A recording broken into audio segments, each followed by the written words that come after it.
বিয়ের আগে রান্না একদমই করতে পারতাম না। মা কোনো দিন গ্যাসের কাছে যেতেই দেয়নি। মা বলতো বিয়ের পরে তুই সব শিখে যাবি।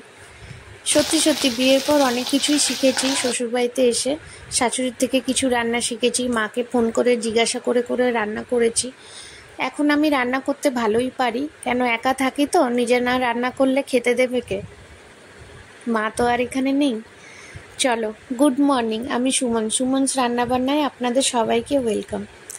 আমি বসে গেছি সকালে এখন কচুরলতি কাটতে। কচুরলতিগুলো বেশ সুন্দর তাজা তাজা ছিল, আর কাটতে যে এতটা সময় লাগে এটা আমি বুঝিনি। প্রথমে অনেকটাই সময় লেগে গেছিলো কাটতে কাটতে। আমি প্রথমে সর্ষের তেল হাতে মাখিয়ে দাঁতেও একটু মাখিয়ে নিয়েছিলাম। হাতে নাকি কালো পড়ে যায়, হাতও চুলকায়, ওর জন্যই কাটতে কাটতে কিন্তু অনেকটা সময় হয়ে গেছে। কাটতে যখন বসেছি সব না কোটে আমিও উঠবো না, সব কেটেই উঠবো। হয়ে গেছে কাটা। এবার এগুলো ভালো করে ধুয়ে আমি জল ঝরিয়ে রেখে দেবো। হাতগুলো দেখো সেই কালো পড়েই গেল, যতই সর্ষের তেল লাগাও একটু কালো পড়বেই, কচু বলে কথা। এবার এটা আমি কড়াইতে একটু জল দিয়ে ভালো করে ভাপিয়ে নেব। এটা আমি রাতের বেলায় রান্না করছি। সকালে কেটে রেখে দিয়েছিলাম, কেন অনেকটাই বেলা হয়ে গেছিলো, আর আমি এটা রান্না করেছিলাম না। রাতের বেলায় আমি এর রান্না শুরু করছি। প্রথমে জলের মধ্যে একটু ভাপিয়ে নিলাম কচুরলতিটা। আর ভাপিয়ে দিলে কি গলাও চুলকাবে না, আর একটু ভাপিয়ে নিলে হালকা একটু সেদ্ধও হবে। এবার একটু কালো জিরে নিয়েছি 1 চামচ, ওটা আমি শিলনোড়ায় বেটে রাখবো। ওই তেলের মধ্যে আমি মাছের মাথাগুলোকে ভালো করে ভেজে রেখে দিয়েছি। আমি এখানে ইলিশ মাছের মাথা নিয়েছি, যেটাকে নুন হলুদ মাখিয়ে প্রথমে ভেজে ওই তেলের মধ্যে আরেকটু তেল দিয়ে আমি কিছু আলুটাকে কুচিয়ে রেখেছিলাম। এবার ওই আলু কুচিগুলো দিয়ে ওর মধ্যে কাঁচা লঙ্কা, কচুরলতি, নুন, হলুদ আর লঙ্কার গুঁড়ো দিয়ে ভালো করে ভাজা ভাজা করলাম।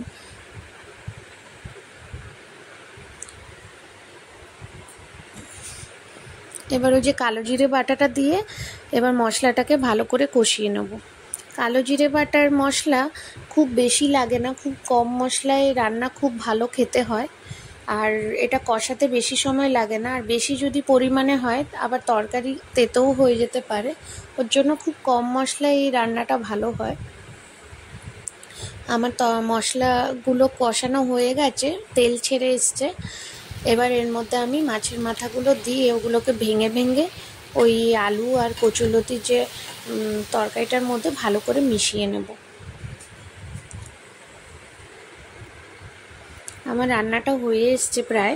আলুগুলো সেদ্ধ হয়েছে কিনা একটু চেক করে নেব। যদি হয়ে গেছে সেদ্ধ, তাহলে আমার রান্না হয়ে গেছে। চলো আলুগুলো একটু চেক করে নিই। সেদ্ধ হয়ে গেছে। এবার আমার কচুরলতি রান্না শেষ। নুনটা অবশ্যই চেক করে নেবেন, আমিও চেক করে নিয়েছি, আমার পুরো পারফেক্ট হয়েছে। এবার এটাকে আমি ঢেলে নেব একটা জায়গায়। আমার ইলিশ মাছের মাথা দিয়ে কচুরলতি রেডি হয়ে গেছে। এবার চলো একটু ইলিশ মাছও করে নিই। 2 পিস মাছ ছিল, তো ওটাকে আমি রান্না করে নিলাম। একটু সর্ষের তেলে এপাট ওপাট করে ভেজে নিলাম। প্রথমে নুন হলুদ আর একটু সর্ষের তেল দিয়ে এটা ম্যারিনেট করে রেখেছিলাম। তারপরে হালকা একটু ফ্রাই করে ওর মধ্যেই মশলাটা দিয়ে দেবো। মশলার মধ্যে আছে সর্ষে, কাঁচা লঙ্কা, নুন, হলুদ, সব মিক্স করে বেটে নিয়েছি।